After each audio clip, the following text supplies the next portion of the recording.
Hello guys, welcome to my YouTube channel farmers love. तो आज अपनी एनिमल हस्बेंड्री की सेकंड क्लास है, ठीक है। पशुपालन विज्ञान की सेकंड क्लास है। जो अपनी फर्स्ट क्लास थी इससे पहले, उसका लिंक मैं आपको डिस्क्रिप्शन में दे रहा हूँ। उस क्लास में हमने क्या क्या देख लिया था कि एनिमल हस्बेंड्री में पढ़ते क्या है, ठीक है। पशुपालन, लिव स्टॉक क्या चीज है और इसका एग्रीकल्चर में क्या इंपॉर्टेंस है, और जो नेशनल इकोनॉमिक्स है अपनी राष्ट्रीय आय में पशुपालन का क्या महत्व है, ठीक है। कौन सी जगह रखता है, कितना क्षेत्र वो कवर करता है, वो सारी चीज देख ली थी। प्लस जो एनिमल हस्बेंड्री पशुपालन विज्ञान में जितने भी टर्म्स एंड कॉन्सेप्ट्स हैं या जो वर्ड्स हैं जो बार बार यूज होंगे, जो आपको जानना जरूरी है, जो इंट्रोडक्शन क्लास थी वो हमने इससे पहले देख ली। आज अपनी सेकंड क्लास है। सेकंड क्लास है पशुधन की। जो फर्स्ट क्लास थी अपनी वो किन किन के लिए थी, जिन्होंने नहीं देखा है ना, उनसे मेरे एक बार रिक्वेस्ट है, एक बार चैनल का पेज विजिट करें, या मैं डिस्क्रिप्शन में लिंक दे रहा हूँ। जो अपना पशुपालन की फर्स्ट क्लास थी, इंट्रो क्लास, उसका लिंक मैं दे रहा हूँ नीचे डिस्क्रिप्शन में। तो आप पहले वो देखें फिर ये क्लास देखोगे, ठीक है। एक बार यहीं से पहले डिस्क्रिप्शन में जाके लिंक पे क्लिक करके पहले वो क्लास देख लो, फिर ये क्लास देखना। तो वो क्लास में बता देता हूँ कि बीएससी ऑनर्स, ठीक है, जो सेकेंड ईयर का पहला सेम है, बीएससी आपके एग्रीकल्चर ऑनर्स है, उसका जो पार्ट 2 सेकेंड ईयर है, उसका फर्स्ट सेम है, उसमें चल रही है subject live stock and poultry management, उसका चैप्टर नंबर फर्स्ट, ठीक है। चैप्टर नंबर फर्स्ट की वो क्लास थी, वो मैंने ड्रॉप कर दी है वहां पे। और बात करें 12th वालों की, तो 12th जो एग्रीकल्चर है उसमें 3 यूनिट दे रखी है सिलेबस में। जो 3rd यूनिट है उनकी पशुपालन विज्ञान की, उसमें 12वां लेसन कि पशुपालन क्या है, पशुपालन का भारत की जो अर्थव्यवस्था उसमें क्या महत्व है, एग्रीकल्चर में क्या महत्व है, और पशुपालन में क्या क्या चीजें आती है, वो सारी चीज उसमें हो गई। बेसिकली ये क्लास जो आज की क्लास है वो क्लास है ना, वो किसी एक क्लास के लिए नहीं है, एक कक्षा के लिए नहीं है। ये 12th BSc agriculture, jet, ICR, BHU, supervisor, जो भी आप प्रिपरेशन कर रहे हो जिसमें एनिमल हस्बेंड्री अटैच हो रही है, उनका सबका है। और एक जगह से मैटर नहीं, बहुत जगह से मैटर कलेक्ट करके आपको बहुत अच्छी तरीके से प्रोवाइड करवाने की कोशिश कर रहा हूं मैं, बहुत मेहनत के साथ। तो क्लास को पूरी देखें, और जिन भाइयों ने नहीं देखा है ना, एक बार लिंक में जाके डिस्क्रिप्शन में जाके लिंक दिया हुआ फर्स्ट क्लास का, वो क्लास देखें। और आज की भी क्लास यही है कि 12th वालों का तो 13वां लेसन, और अपने बीएससी वालों का भी इसी में चैप्टर है कि गाय की नस्लें। आज क्या पढ़ने वाले अपन, गाय की नस्लें। यार अब चाहे क्लास सुपरवाइजर की हो या एओ की, डबल एओ की, या फिर जो भी आप entrance exam jet, ICR, BHU हो, बीएससी हो या 12th एग्रीकल्चर हो, गाय की नस्लें हैं जो तो गाय की रहने वाली, भैंस की तो हो नहीं जाएगी। तो यह मिक्स क्लास है, सभी के लिए यूजफुल है, और आपके सभी के सिलेबस को अकॉर्डिंग, उसको ध्यान में रखते हुए उनके पेपर्स को उस हिसाब से मैटर प्रोवाइड करवा रहा हूँ। तो क्लास स्टार्ट करते हैं। आज अपन आज क्या पढ़ेंगे, गाय की नस्लें। इससे पहले फर्स्ट क्लास हो गई है, देखें एक बार जरूर आप। गाय की नस्लों के बारे में पढ़ेंगे आज। इससे पहले थोड़ी सी मैं आपको गाय के बारे में जानकारी दे देता हूँ, ठीक है। तो जो गाय है उसका बोटनिकल जो जूलॉजिकल नेम है वो क्या है, बोस इंडिकस और बोस टार्टरिस। 2 गाय होती है, एक तो भारतीय गाय, ठीक है, यहां समझना। भारतीय गाय कौन सी होती है, जिसके आपने देखा होगा थुई वाली जो गाय होती है, जिसके ऊपर गर्दन के ऊपर ऐसे निकला हुआ होता है, ठीक है, वो कौन सी होती है, भारतीय गाय होती है, देसी गाय होती है, थुई वाली भारतीय गाय। और एक होती है विदेशी गाय या बिना थुई वाली गाय, ठीक है, देसी गाय या बिना थुई वाली गाय। विदेशी गाय जो ऊपर से सिंपल रहती है, उसकी गर्दन ऐसे नहीं होता उसके ऊपर, ठीक है। तो पहले देख लेते हैं भारतीय गाय का जूलॉजिकल नेम, फिर देखेंगे विदेशी गाय का जूलॉजिकल नेम। तो जो भारतीय गाय है उसका नाम क्या है, बोस इंडिकस। क्या नाम है, बोस इंडिकस, बोस इंडिकस। और जो विदेशी गाय है जिसके थुई नहीं पाई जाती, उसका नाम क्या है, बोस टार्टरिस। बोस टार्टरिस, टी है ये, टार्टरिस, बोस टार्टरिस। तो भारतीय गाय का जूलॉजिकल नेम क्या है, आपको सीधा पूछ लेते हैं। तो बोस इंडिकस, जो थुई वाली, कैसे पहचान करते हैं, उसकी गर्दन के ऊपर ये निकला हुआ होगा, आपने देखा होगा, तो वो होती है भारतीय गाय या बोस इंडिकस। और जिसकी सिंपल होती है, जो विदेशी गाय है, विदेश से आई हुई है, वो क्या कहलाती है, विदेशी गाय, बोस टार्टरिस। ये तो होगा गाय का जूलॉजिकल नेम के बारे में। अब बात करते हैं इसके कुल या फैमिली, कि गाय की फैमिली क्या है। फैमिली क्या है, बोविडी, बोविडी। ये क्या है, बोविडी क्या है, गाय की फैमिली है, बोविडी। तो गायों का समूह, कि गायों के समूह को क्या कहते हैं। पहले मैं आपको थोड़ी सी गाय के बारे में, नस्लें पढ़ने से पहले गाय के बारे में जो महत्वपूर्ण जानकारी है, जो एग्जाम में क्वेश्चन पुटअप हो सकते हैं या पहले पूछे गए हैं, वो अपने को पता होना चाहिए। फिर अपन जैसे भैंस की पढ़ेंगे, आगे जो भी पढ़ेंगे। और बीएससी वालों को मैं बता दूं, एग्रीकल्चर 12th एग्रीकल्चर वालों की यूनिट फर्स्ट की क्लासें हो रही है। बीएससी सेकेंड ईयर के जो हैं उनकी पार्ट फर्स्ट के 2 से 3 सब्जेक्ट की क्लासें कंटिन्यूस कर रहे हैं हम, ठीक है। तो गायों के समूह को क्या कहते हैं कि गायों का समूह है, बहुत सारी गायें हैं एक समूह में, तो गायों का समूह कहलाता है हर्ड। हर्ड गायों का समूह क्या कहलाता है? हर्ड। ये चीजें आपको आनी चाहिए, छोटी लग रही है बट बहुत इंपॉर्टेंट है। कोई अगर पूछ लेता है आपको ये नहीं आती है, आपने बोला क्या पढ़े आज क्लास में कि गाय के बारे में पढ़े हैं, नस्लें वगैरह, कोई पूछ ले कि गाय का फैमिली क्या है, वो आपको पता होनी चाहिए बोविडी। यही नहीं पता गाय की नस्लें पढ़ लिए तो वो बेकार है फिर, ठीक है। तो गाय का नाम यो हो ही गया, फैमिली हो ही गई। गायों का समूह जो है उसको क्या बोलते हैं? हर्ड बोलते हैं। गायों के समूह को हर्ड। और गायों के मांस को क्या बोलते हैं? बीफ। गायों के मांस को बीफ और बछड़े के मांस को व्हील। गायों के मांस को क्या बोलते हैं? बीफ। बीफ जिसपे बैन है, फिर भी लोग गोवंश की जो हत्या कर देते हैं, बहुत चीजें हैं। बाकी जो गाय का मांस है वो कहलाता है बीफ, और गाय का समूह क्या कहलाता है? हर्ड कहलाता है। गाय का नाम वगैरह हमने देख ही लिया है, तो ये तो थोड़ी सी बात हो गई। और भी कुछ चीजें हैं जो बताना आपको जरूरी है।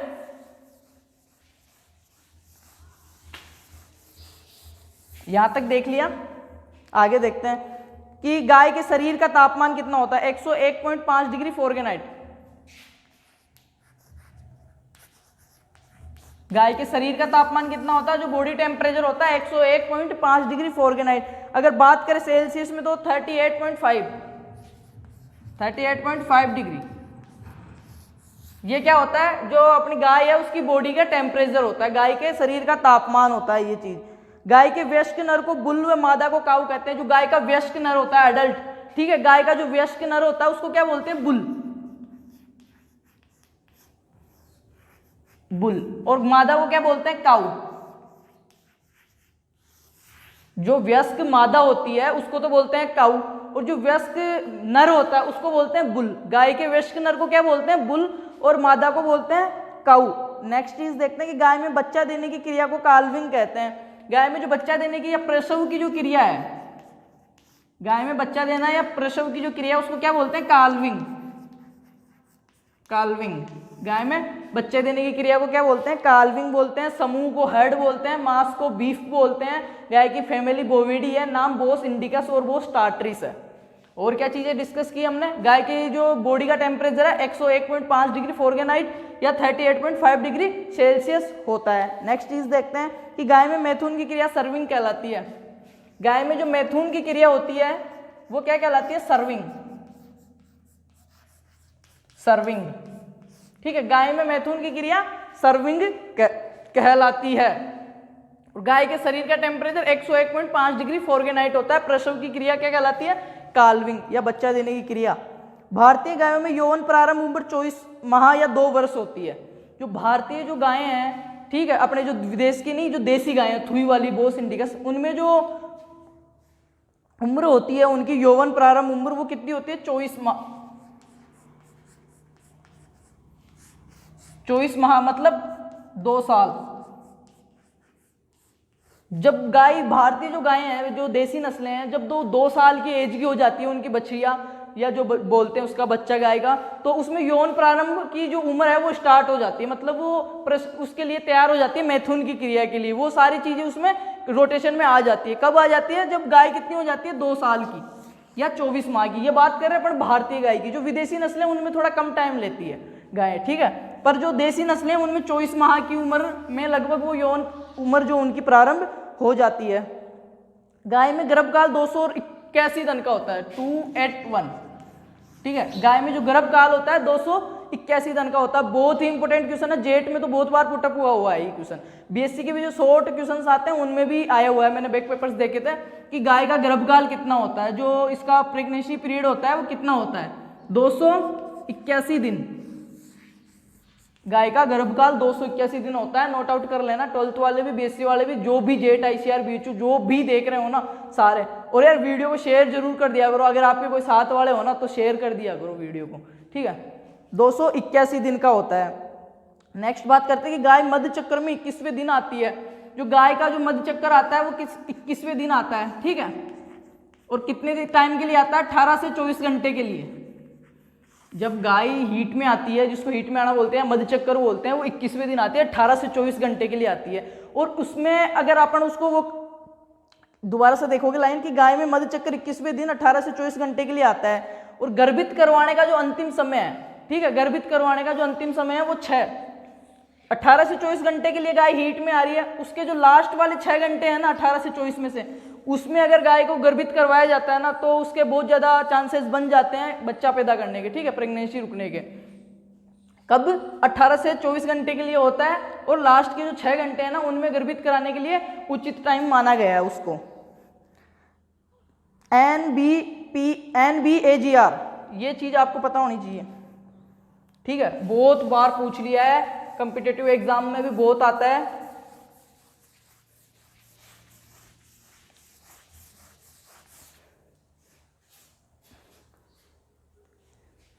NBAGR, इसकी फुल फॉर्म किस किस को पता है? जो भी वीडियो देख रहे हैं एक बार ईमानदारी से किस किस को पता है मेरे को कमेंट्स बॉक्स में बताओगे, ठीक है। बाकी मैं तो बता रहा हूँ कि क्या है इसकी। National bureau of animal genetic resources, national bureau of animal genetic resources, राष्ट्रीय जो पशु आनुवांशिकी संसाधन, ठीक है, राष्ट्रीय पशु आनुवांशिकी, national bureau of animal genetics, पशु आनुवांशिकी, एनिमल जेनेटिक्स, नेशनल राष्ट्रीय bureau of animal genetic resources, ठीक है। कहाँ पे ये NBAGR, national bureau of animal genetic resources, Karnal Haryana में है। कहाँ पे स्थित है? करनाल हरियाणा। मोस्ट है ये चीज, ठीक है। इसका फुल फॉर्म भी पूछ लेता है कभी कभार, और ये भी पूछ लेता है कहाँ पे स्थित है। तो अपन का क्या रोल है यहाँ पे, इसको क्यों पढ़ रहे हैं, पशुधन के बारे में पढ़ रहे हैं, तो थोड़ा बहुत आपको जानकारी जरूरी है। बाकी वैसे जो बेसिकली जानकारी है पशुधन से संबंधित, जितने भी इंस्टीट्यूट है, डेयरी से संबंधित है, वो सारी चीजें मैं आपको लास्ट में प्रोवाइड करवा दूंगा बहुत अच्छे से, कुछ भी बाहर नहीं जाएगा। बट अभी ये इसलिए देख रहे हैं कि NBAGR, national bureau of animal genetic resources, Karnal Haryana के अनुसार गाय की 30 नस्लें हैं। वैसे भारत में गाय की प्रमाणित नस्लें 28 मानी जाती है। 28 नस्लें क्या हैं? प्रमाणित नस्लें मानी जाती है। और बात करें राजस्थान की, तो राजस्थान में सर्वाधिक गायें कहाँ पे पाई जाती है? लगभग सबको पता होगा, आप जेट ICR BHU 12th वाले 11th भी पढ़ गया होगा, BSc वाले को तो कहना ही क्या, ठीक है। तो सबको पता होगा लगभग कि राजस्थान में सर्वाधिक गायें कहाँ पे पाई जाती है? कहाँ पे पाई जाती है? उदयपुर में। राजस्थान में सर्वाधिक गायें उदयपुर में पाई जाती है। तो ये तो हो गई अपनी गाय की जो महत्वपूर्ण जानकारी थी। किसी व्यक्ति के घर जाने से पहले उसके बारे में थोड़ा सा पता होना चाहिए अपने को, उसके पढ़ने से पहले, ठीक है, कि उसका पिता कौन था या कहाँ रहता है, क्या चीज़ है, सारी चीज़ के बारे में। तो वो चीज़ हमने देख ली गाय के बारे में पढ़ने से पहले, कि गाय क्या चीज़ है, उसमें कौन सी क्रिया को क्या कहते हैं, कौन सा उसकी फैमिली है, क्या उसका नाम है, कितना उसका टेम्परेचर है, कौन सी क्रिया को क्या बोलते हैं, सारी चीज़ देख ली। प्रेगनेंसी पीरियड 281 दिन का होता है, 21वें दिन मधुचक्कर आता है, 18 से 24 घंटे के लिए आता है। गर्भित कराने का अंतिम जो बढ़िया समय है वो क्या है? 18 से 24 में से जो लास्ट के 6 घंटे बचते हैं वो। अब बात करते हैं गाय की किस्मों का। आज की क्लास में गाय का चैप्टर कंप्लीट करेंगे, ठीक है। हो सकता है थोड़ी बड़ी हो जाए क्लास, पर जो गाय माता है, काऊ, उसके बारे में आज सारी जो नस्लें वगैरह हैं वो देख लेंगे। तो यहाँ तक तो हमने देख ली गाय के बारे में जानकारी। अब देखते हैं इनकी नस्लों का जो क्लासिफिकेशन है वो, तो वो 4 प्रकार से किया गया है। सबसे पहले देखेंगे अपन दूध वाली नस्लें। दूध वाली नस्लें जो मेनली दूध के लिए पाली जाती है। फिर उसके बाद में अपन देखेंगे कौन सी, दूध वाली के बाद में देखेंगे द्विकाजी नस्लें, जो डबल पर्पज जो है, द्विकाजी नस्लें। उसके बाद में देखेंगे बहारवाई नस्लें, भारवाही नस्लें जो भार ढोने में या खेती में काम में आती है। द्विकाजी नस्लें कौन सी है? जो डबल पर्पज के लिए, दूध के लिए भी, खेती के लिए भी, या फिर दूध के लिए भी, भार उठाने के लिए भी, जो 2 कामों के लिए पाली जाती है, द्विकाजी नस्लें डबल पर्पज नस्ल कहलाती है। दुग्ध वाली जो मेनली डेयरी फार्म में पाली जाती है, घर पे अपन दूध के लिए, जिसका अपना मेन मोटिव क्या आता है उस गाय को पालने के पीछे, कि उससे दूध उत्पादन ले सके अपन, वो चीज़ है दूध वाली नस्लें उसमें आएगी। द्विकाजी नस्लों में मैंने बता ही दिया, डबल पर्पज जो जितनी भी नस्लें हैं वो सारी उसमें आने वाली, ब्रीड्स जो हैं डबल पर्पज वो। थर्ड जो अपना है भारवाही नस्लें। फोर्थ जो अपना है वो है कौन सी है? विदेशी नस्लें, गाय की विदेशी नस्लें, बोस टार्टरिस, बिना थुई वाली, जैसे जर्सी वगैरह जो भी है, अभी आगे बहुत अच्छे से पढ़ने वाले हैं। सबसे पहले देखेंगे दूध वाली नस्लें कौन कौन सी है अपने पास। तो दूध वाली नस्लों में मेनली 3 नस्ल दे रखी है, ठीक है, जो दूध केवल दूध वाली है प्रॉपर, 3 नस्ल मेन दे रखी है। कौन कौन सी? साहीवाल, नोट आउट कर लेना आप, ठीक है, साहीवाल, सेकंड जो है गिर, उसके बाद में सिंध। ये 3 नस्लें कौन सी है? मेनली दूध वाली नस्लें हैं। तो अभी नीचे वालों को मिटा देते हैं, द्विकाजी नस्लें, भारवाही नस्लें और विदेशी नस्लें। पहले क्या कर लेते हैं अपन, एक बार दूध वाली नस्लों के बारे में अध्ययन कर लेते हैं, बाद में इन तीनों का देखेंगे। फिर आती है संकर नस्लें, ठीक है, हाइब्रिड जो बीड्स हैं इनकी, वो तो उनके बारे में भी थोड़ा बहुत देखेंगे। पहले देख लेते हैं दूध वाली नस्लों में सबसे पहले साहीवाल के बारे में, ठीक है। क्या क्या पढ़ने वाले हैं अपन इनके बारे में, इनकी विशेषताएं, उपयोगिता, इनका उत्पत्ति स्थल, इनका सामान्य जो चीजें हैं, इनकी स्पेशल कैरेक्टर्स क्या हैं साहीवाल के, कहाँ से इसका ओरिजिन हुआ है, कहाँ से आई है, वो सारी चीज डिस्कस करने वाले हैं एक एक नस्ल के बारे में। सबसे पहले दुग्ध वाली नस्लें, उनमें 3 मेनली है, साहीवाल, गिर, सिंध। पहली कौन सी है? साहीवाल। तो साहीवाल के बारे में देख लेते हैं अपन कि साहीवाल का उत्पत्ति स्थान क्या है? पाकिस्तान का मोंटगोमरी जिला। उत्पत्ति, साहीवाल गाय की उत्पत्ति कहाँ से हुई, इसका ओरिजिन स्पेस कौन सा है? पाकिस्तान, पाकिस्तान का मोंटगोमरी,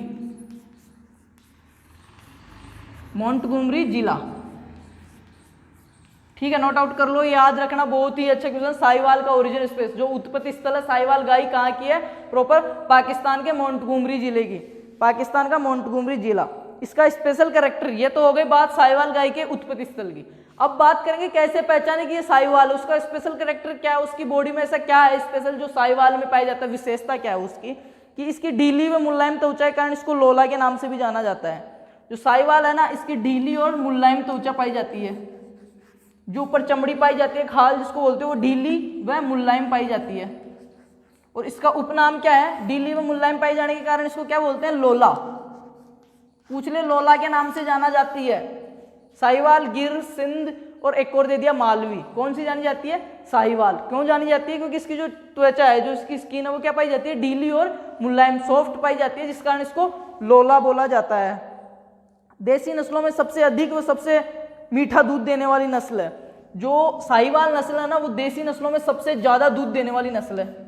ये इनमें से अगर पूछता ना तो इसके स्पेशल कैरेक्टर्स पूछता है, जैसे लोला या ढीली त्वचा या फिर कोमल त्वचा। एक आता है कि साहीवाल गाय जो देसी नस्लें हैं ना जितनी भी अपनी, उनमें सबसे ज्यादा दूध देने वाली नस्ल है साहीवाल। ये चीज याद रखना आप। सबसे अधिक विदेशी नस्लों में नहीं, देसी नस्लों की बात कर रहे हैं कि देसी नस्लों में सबसे अधिक और सबसे मीठा दूध देती है। मीठा, सबसे मीठा क्यों देती है? दूध को मीठे करने लैक्टोज के कारण। तो इसके दूध में लैक्टोज अधिक मात्रा में पाया जाता है। जो शर्करा है ना, वो और गायों की तुलना में अधिक पाया जाता है। आप साहीवाल गाय का दूध पियोगे तो चीनी डालने की जरूरत नहीं पड़ेगी, चीनी की बचत हो जाएगी आपके शुगर की, ठीक है। तो साहीवाल गाय रखा करो। और इसको लोला भी बोलते हैं। इसका उत्पत्ति स्थल क्या है? पाकिस्तान का मोंटगोमरी जिला है। ढीली व मुलायम त्वचा के कारण इसको लोला बोलते हैं। सबसे अधिक दूध देती है देसी गायों के अंदर ये, ठीक है। नेक्स्ट चीज देते हैं, इसका रंग कैसा होता है? लाल कथई व सींग छोटे होते हैं। रंग लाल कथई, हल्का लाल होता है, लाल कथई रंग का होता है। सींग बिल्कुल छोटे होते हैं।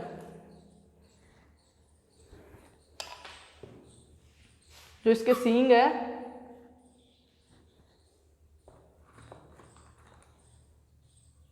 वो छोटे, और रंग कौन सा होता है? लाल कथई। तो ये तो बात हो गई, हमने साहीवाल गाय की बात कर ली है, ठीक है, कि साहीवाल गाय पाकिस्तान का मोंटगोमरी जिला है और ढीली व मुलायम त्वचा के कारण लोला बोलते हैं। इसका देसी गायों में सर्वाधिक मीठा व सबसे अधिक दूध देती है और सींग छोटे होते हैं, लाल कथई रंग होता है। ये बात हो गई साहीवाल की। बात करते हैं गिर। सेकंड जो अपनी है गिर, गिर के बारे में बात कर लेते हैं कि गिर कहाँ की है और क्या क्या इसके स्पेशल कैरेक्टर्स हैं गिर गाय के बारे में। तो दक्षिण काठियावाड़ की गिर जंगल या गुजरात, ठीक है, दक्षिण काठियावाड़ के गिर जंगल गुजरात की है। ये जो काठियावाड़ गुजरात है, काठियावाड़ गुजरात भी बोल सकते हैं या दक्षिण, जो क्या बोलते हैं, काठियावाड़ गुजरात या दक्षिण काठियावाड़ के गिर जंगल, दक्षिण काठियावाड़ के गिर जंगल, ठीक है। गिर गाय का जो ओरिजिन स्पेस है प्रॉपर वो कहाँ की है? काठियावाड़ के गिर जंगल की है। काठियावाड़ कहाँ पे पड़ता है? गुजरात में पड़ता है। तो जो गिर गाय है वो गुजरात की है, ठीक है। काठियावाड़ के गिर जंगल भी मिल सकता है, काठियावाड़ गुजरात भी मिल सकता है। गिर गाय का जो ओरिजिन स्पेस है वो आपको। नेक्स्ट बात करते हैं इसके बारे में कि राजस्थान के अजमेर तथा भीलवाड़ा जिले में पाई जाती है। मेनली गिर गाय अगर आपको राजस्थान में देखनी है तो कहाँ पे मिलेगी? राजस्थान के अजमेर और भीलवाड़ा। अब अजमेर में एक और चीज मिलेगी आपको, क्या मिलेगी? सर्वाधिक मुर्गियों की संख्या जो है, या राजस्थान का जो मुर्गी प्रशिक्षण केंद्र है वो अजमेर में ही है। राजस्थान में सर्वाधिक जो पोल्ट्री करते हैं ना वो अजमेर में करते हैं, और उसका जो शिक्षण संस्थान है वो भी अजमेर में ही है। और भीलवाड़ा में क्या है? सर्वाधिक जो तालाबों द्वारा सिंचाई होती है वो भीलवाड़ा में होती है, ठीक है। ये चीज भी याद रख लेना, साथ के साथ आ गया, मेरे को याद आ गया, बता दिया। अपन पढ़ क्या रहे हैं? गिर गाय। गिर गाय का ओरिजिन स्पेस क्या है? दक्षिण काठियावाड़ के गिर जंगल या काठियावाड़ गुजरात, ठीक है। और गिर गाय मेनली राजस्थान में अगर अपन देखें तो कहाँ पे पाई जाएगी? अजमेर और भीलवाड़ा, दो ऐसे जिले हैं जिनमें गिर गाय सर्वाधिक मात्रा में पाई जाती है राजस्थान के अंदर, कि अजमेर के और भीलवाड़ा के लोग गिर गाय को ज्यादा पालते हैं। नेक्स्ट देखते हैं, इसके 3 उपनाम है, अजमेरा, भायमान और रेंडी। इसके जो उपनाम है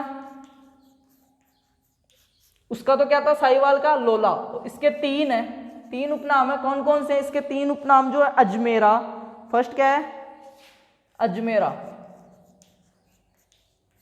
सेकंड है अजमेरा के बाद में जो इसका सेकंड उपनाम है वो है भायमान,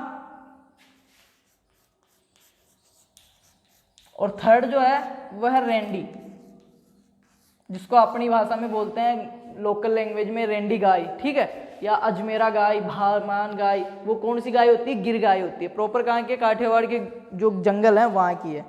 लटके हुए पत्तीनुमा कान व ललाट चौड़ा, वो भारी भरकम होता है। इसकी विशेषता क्या है? इसके जो कान होते हैं ना, कान पत्ती के समान लटके हुए होते हैं, पत्तीनुमा लटके हुए कान। और जो इसका ललाट होता है, जो सिर होता है ऊपर से ललाट जिसको बोलते हैं, वो क्या होता है? भारी और चौड़ा होता है, बहुत भारी और चौड़ा होता है। और कान कैसे होते हैं? पत्ते के समान लटके हुए होते हैं, ठीक है। ये क्या है? गिर गाय का स्पेशली कैरेक्टर्स है। रंग कौन सा होता है इसका?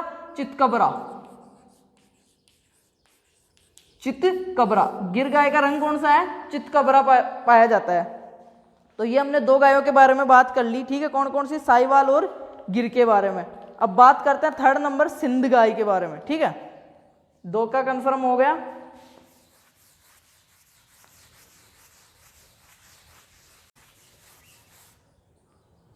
बात करते हैं गिर का भी हो गया, सिंध के बारे में, कि सिंध का ओरिजिन स्पेस कहाँ की है? सिंध का क्या है? पाकिस्तान का सिंध प्रांत या कराची पाकिस्तान। सिंध का जो पाकिस्तान है वहां पे एक प्रांत सिंध, वहां से आई हुई है सिंध गाय, ठीक है। पाकिस्तान की है, सिंध पाकिस्तान। साहिवाल भी कहाँ की थी? मोंटगोमरी पाकिस्तान। और सिंध भी कहाँ है? जो सिंध प्रांत पाकिस्तान की है, सिंध गाय पाकिस्तान का सिंध प्रांत। लाल भूरे रंग की नस्ल है, गर्मी के प्रति सहनशील है। लाल भूरे रंग की नस्ल है ये जो सिंध है, लाल भूरे रंग की नस्ल है। और इसकी मेन विशेषता क्या है? ये गर्मी के प्रति संवेदनशील है, गर्मी को सहन कर सकती है, ज्यादा गर्मी भी रुक सकती है। अब आपको भी पता है पाकिस्तान जैसलमेर, ठीक है, बॉर्डर, वहां पे क्या है? रेगिस्तान, पानी की कमी है, रेगिस्तान है, सूखा पड़ा है, गर्मी बहुत तेज पड़ती है। तो जिस प्रकार से अपन रहते हैं ना बॉडी, उसी प्रकार से अपनी हो जाती है। तो वहां पे गर्मी ज्यादा पड़ती है, तो ये जो सिंध गाय है वो गर्मी को ज्यादा सहन करने के लिए कैपेबल हो जाती है, क्षमता आ जाती है इसमें ऑटोमेटिकली। तो सिंध गाय की क्या विशेषता है? कि ये ज्यादा गर्मी सहन कर सकती है। नेक्स्ट देखते हैं, ये दूध वाली नस्लें जो अपनी थी वो कंप्लीट हो गई। अब देखेंगे द्विकाजी नस्लें। कौन सी? द्विकाजी या डबल पर्पस जिसको बोलते हैं, जो 2 काम में ली जाती है। द्विकाजी नस्लों के बारे में अध्ययन करने वाले हैं गाय की।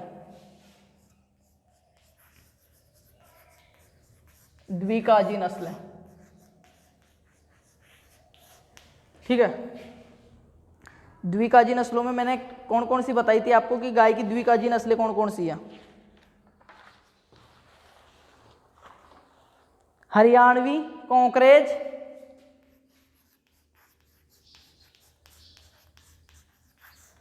हरियाणवी, कॉन्करेज। डबल पर्पज है ये जो नस्लें मैं बता रहा हूं, हरियाणवी, कांकरेज, थार पारकर, राठी और मेवाती। थार पारकर, राठी और मेवाती। 3 नस्लों का तो वहां पे डिस्कस कर लिया था दूध वाली में, ठीक है, जो प्रोफेशनल दूध के लिए ही पाली जा रही थी। अब द्विकाजी डबल पर्पज जो ब्रीड्स हैं उनमें कौन कौन सी है? 1 2 3 4 5 कौन सी होगी?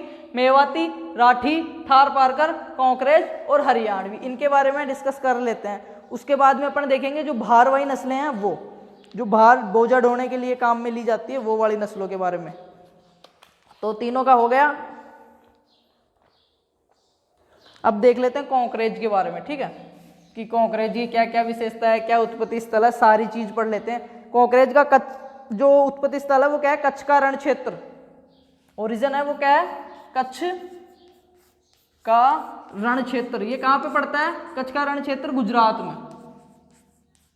तो जो अपनी कॉकरेज गाय है वो भी गुजरात की ही है। उत्पत्ति स्थल क्या हो गया? कच्छ का रण क्षेत्र गुजरात। कॉकरेज का क्या हो गया? कच्छ का रण क्षेत्र गुजरात, इसका ओरिजिन हो गया।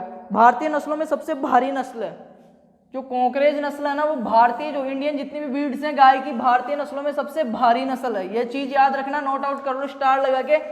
साहिवाल तो क्या थी? भारतीय नस्लों में सबसे अधिक दूध देने वाली और सबसे मीठा दूध देने वाली थी, जबकि कॉकरेज क्या है? अपनी डबल पर्पज नस्लों में है, ठीक है।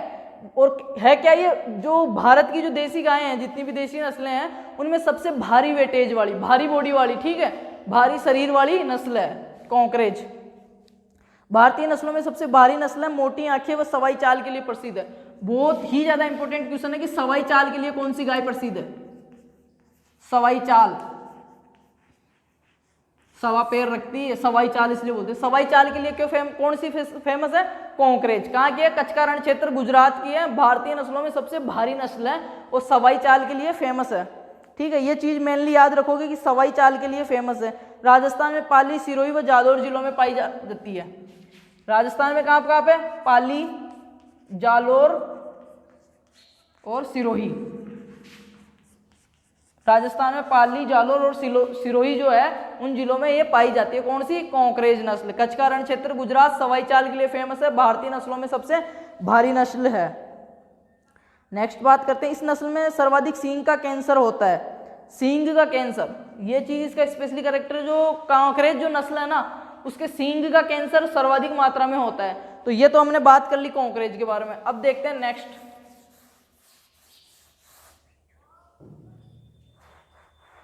कॉकरेज की भारतीय नस्लों में सबसे भारी नस्ल है, सवाई चाल के लिए फेमस है, ठीक है।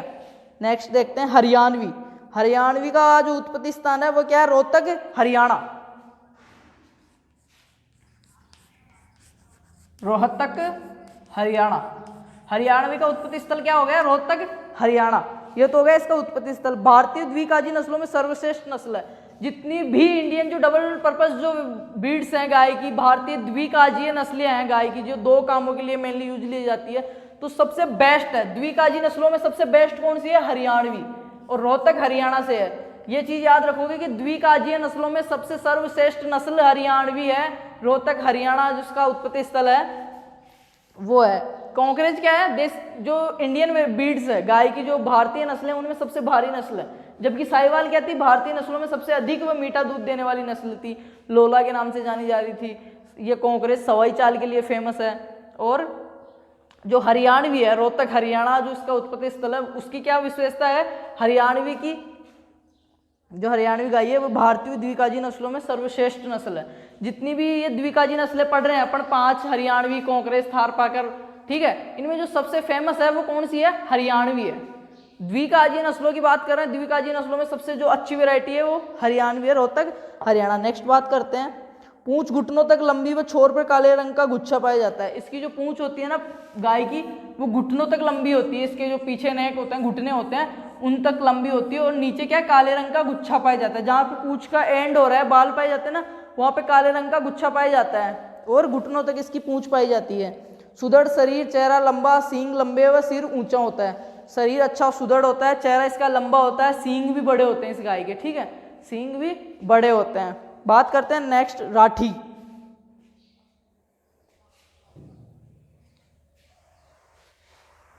द्विकाजी नस्लों में 2 की बात हो गई है, कॉकरेज की और थार पार इसकी हरियाणवी की। अब बात कर लेते हैं राठी गाय की। राठी में से भी बहुत ही अच्छे क्वेश्चंस पुट अप होने के चांसेस रहते हैं। राठी कहाँ की है? राठ क्षेत्र अलवर। पता है आपको सबको कि राठ किसको बोलते हैं? राठ क्षेत्र अलवर को। राठी गाय कहाँ की है? अलवर। राठ क्षेत्र अलवर, इसका ओरिजिन जो स्पेस है, ओरिजिन उत्पत्ति स्थल है राठी गाय का, वो गया राठ क्षेत्र अलवर। मतलब राजस्थान की किस्म हो गई है। राजस्थान के गंगानगर व बीकानेर जिलों में पाई जाती है। राजस्थान का श्री गंगानगर और बीकानेर है, वहाँ पे अधिक संख्या में है राठी गाय। वैसे उत्पत्ति कहाँ की है इसकी? राठ क्षेत्र अलवर की है। पाई कहाँ पे जा रही है सर्वाधिक? बीकानेर और श्री गंगानगर में पाई जा रही है। राजस्थान की मुख्य दुधारू नस्ल होने के कारण से राजस्थान की कामधेनु भी कहते हैं। ये द्विकाजी नस्लों में आती है, दूध के लिए भी आती है, ठीक है, तो दूध वाली में भी पढ़ सकते थे, अपन यहाँ पढ़ रहे हैं, कोई दिक्कत नहीं है। तो जो राठी गाय है ना, जो राजस्थान की मुख्य दुधारू नस्लें हैं, दूध वाली, जो मिल्क वाली, जो डेयरी के लिए पाली जाती है, उनमें आती है राठी गाय, ठीक है। राजस्थान की मुख्य दुधारू नस्लों में सम्मिलित किया गया है राठी गाय को। राठ क्षेत्र अलवर की है, राजस्थान के गंगानगर और बीकानेर जिलों में पाली जाती है। इसके दूध में सर्वाधिक वसा, सबसे ज्यादा अगर फैट पाया जाता है ना गाय के दूध में, तो राठी गाय के में पाया जाता है कितना? 4.5, 4.5, ठीक है। राठी गाय के दूध में सर्वाधिक फैट पाया जाता है, कितना पाया जाता है? 4.5%।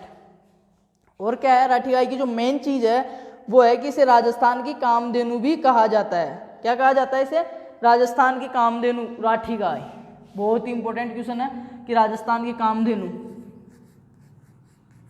कामधेनु, राजस्थान की कामधेनु राठी गाय, राठ क्षेत्र अलवर। सर्वाधिक फैट इसमें पाए जाते हैं, मुख्य दुधारू नस्ल के रूप में है, डबल पर्पस जो बीड्स है उनमें आई जाती है। नेक्स्ट बात करते हैं थार पारकर की।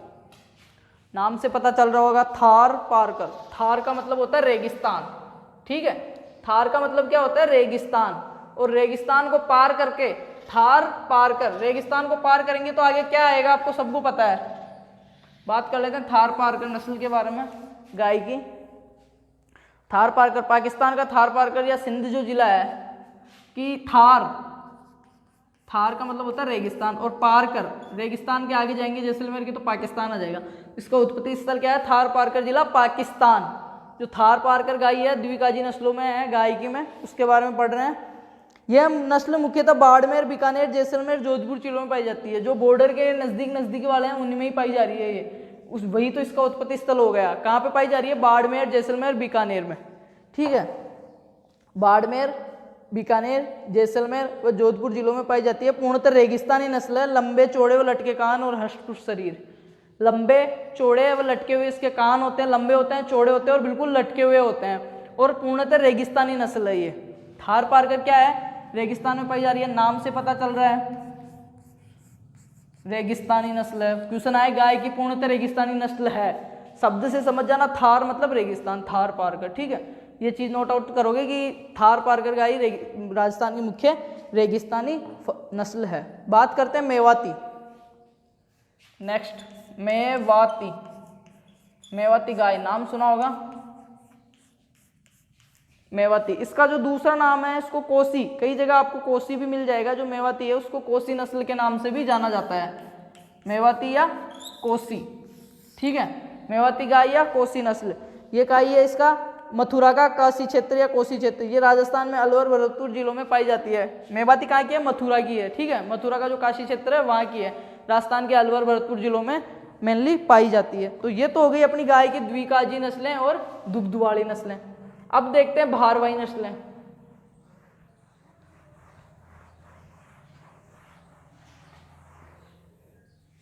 अब देखते हैं अपन गाय की भारवाही नस्लें, जो वेटेज के लिए या खेती के लिए यूज की जाती है। भारवाही नस्लें गाय की, उनमें पहली है नागौरी। नागौरी, नागौरी, ठीक है। भारवाही नस्लों में नागौरी, नागौर, पश्चिम नागौर व पूर्वी जोधपुर। इसका ओरिजिन क्या है? नागौर, नागौर की है ये गाय। ओरिजिन स्पेस जो इसका उत्पत्ति स्थल नागौर ही है। नेक्स्ट बात करते हैं सर्वाधिक तेज दौड़ने व सवाई चाल के लिए प्रसिद्ध है। सवाई चाल के लिए अपने पहले भी आ गए, कॉन्करेज थी सवाई चाल के लिए, ठीक है। और ये नागौरी क्या? सर्वाधिक तेज दौड़ने, सर्वाधिक तेज दौड़ने के लिए गाय की कौन सी? तो इसके बेल वगैरह है ना, खेती के लिए भी बहुत अच्छे यूज लिए जाते हैं। नागौरी सर्वाधिक तेज दौड़ने व सवाई चाल के लिए फेमस है। राजस्थान की प्रमुख भारवाही नस्ल है, राजस्थान की प्रमुख भारवाही नस्ल, इसका सीना चौड़ा होता है, मतलब वजन ढोने के लिए सबसे बेस्ट अगर बात करें तो नागौरी रहेगी, ठीक है। वजन ढोने के लिए जो सबसे बेस्ट वैरायटी है वो कौन सी आती है, नागौरी आती है। और इसका उत्पत्ति स्थल क्या है, नागौर का ही क्षेत्र है, नागौर के क्षेत्र की है। सर्वाधिक वजन ढो सकती है, सर्वाधिक तेज दौड़ने में और हवाई चाल के लिए स्पीड भी इसकी अच्छी रहती है, घोड़े की तरह दौड़ती है, ठीक है। सीधी एवं मजबूत पीठ, इसकी क्या विशेषता है, सीधी एवं मजबूत पीठ होती है, चौड़ी छाती मुख्य विशेषता है। सीधी, इसकी जो पीठ है वो सीधी होती है, बिल्कुल मजबूत होती है। जब इतना वजन ढो रही है, भारवाही नस्ल मुख्य, तो मजबूत तो होनी है ही पीठ, कमजोर पीठ रहेगी तो वैसे ही वजन नहीं ढोएगी। तो जो नागौरी नस्ल है सर्वाधिक तेज दौड़ने वाली मुख्य भारवाही नस्ल है, नागौर इसका क्षेत्र है, और इसकी पीठ सीधी व लंबी व मजबूत होती है, छाती इसकी चौड़ी होती है। नेक्स्ट देखते हैं मालवी, सेकंड जो है अपनी मालवी। भारवाही नस्लों में जो सेकंड नस्ल है मालवी, मालवी का क्या है, मालवा क्षेत्र एमपी, जो ओरिजिन स्पेस है वो क्या है, मालवा क्षेत्र एमपी, मालवा क्षेत्र एमपी इसका उत्पत्ति स्थल है। मालवा जो मालवी जो नस्ल है अपनी उसका, बांसवाड़ा व चित्तौर जो हाड़ौती क्षेत्र है वहां पे पाई जाती है। इसके पशु क्या होता है, बौने होते हैं, छोटी होती है। इसकी जो गायें हैं मालवी नस्ल की वो क्या होती है, आकार में छोटी होती है, पशु इसके बौने होते हैं, हाड़ौती क्षेत्र में पाई जाती है। केरल में कम ऊंचाई तथा छोटे आकार के वेचूर गाय पाई जाती है, जिसे मिनीएचर गाय भी कहते हैं। केरल के अंदर छोटी गाय पाई जाती है, एक छोटे आकार की, उसको क्या बोलते हैं, मिनीएचर, मिनीएचर गाय भी बोलते हैं। गाय का औसत सूखा अवकाश 60 दिन का रखते हैं। ये चीज़ आप नोट आउट कर लेना कि गाय का जो औसत सूखा अवकाश रखते हैं, जिसको बोले दो ब्यातों में जो अंतर रखते हैं, वो कितना रखते हैं, लगभग 60 दिन का रखते हैं। अब देख लेते हैं गाय की विदेशी नस्लें, ठीक है। भारवाही देख ली, दूध वाली देख ली, द्विकाजी देख ली। अब देखते हैं विदेशी नस्लों के बारे में। इनके बारे में ज़्यादा डीपली पढ़ने की जरूरत नहीं है, आपको इतना पता होना चाहिए इसका स्पेशल कैरेक्टर क्या है, ओरिजिन कहाँ पे है इसका, और रंग, जो भी इसकी बॉडी की विशेषता है वो चीज़ आपको याद रखना जरूरी है। विदेशी नस्लों के बारे में देख लेते हैं, फिर गाय कंप्लीट होगी। विदेशी गाय की नस्लें, ठीक है, कौन कौन सी है, बोस्टार्ट्रिस जो है, जर्सी, होल्स्टाइन फ्रीजियन, रेड डेन, ब्राउनसिस और आयरशायर।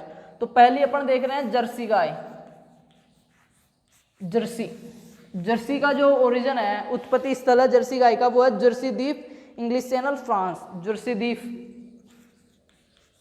द्वीप है, कौन सा है, जर्सी द्वीप, ठीक है, जर्सी द्वीप समूह, इंग्लिश चैनल फ्रांस, इंग्लैंड की है ये। विदेशी नस्लों में सर्वाधिक फैट इसके दूध में ही पाया जाता है, और अपने देसी नस्लों में मैंने बता ही दिया 4.5 किसके में पाया जा रहा था, ठीक है।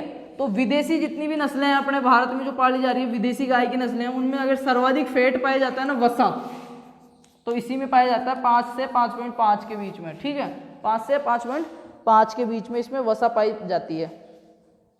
रंग इसका हल्का बादामी होता है, लाल रंग पे सफेद धब्बे भी हो सकते हैं। जर्सी गाय की क्या पहचान है, लाल, हल्के लाल रंग में सफेद धब्बे या बादामी रंग की होती है जर्सी गाय।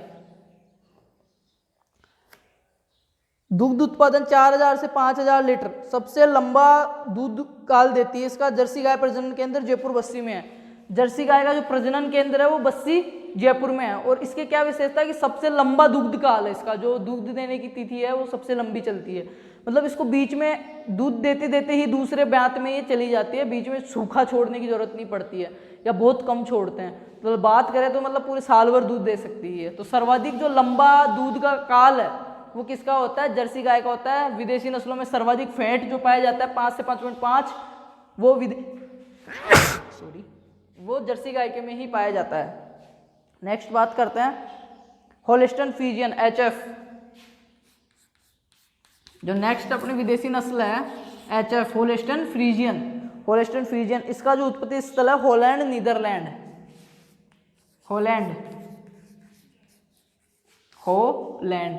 जो जर्सी गाय की विदेशी नस्लों में जो दूसरा नंबर की जो नस्ल है अपनी HF फ्रीजियन, ठीक है, होल्स्टाइन फ्रीजियन, HF, शॉर्ट में HF भी बोल देते हैं इसको।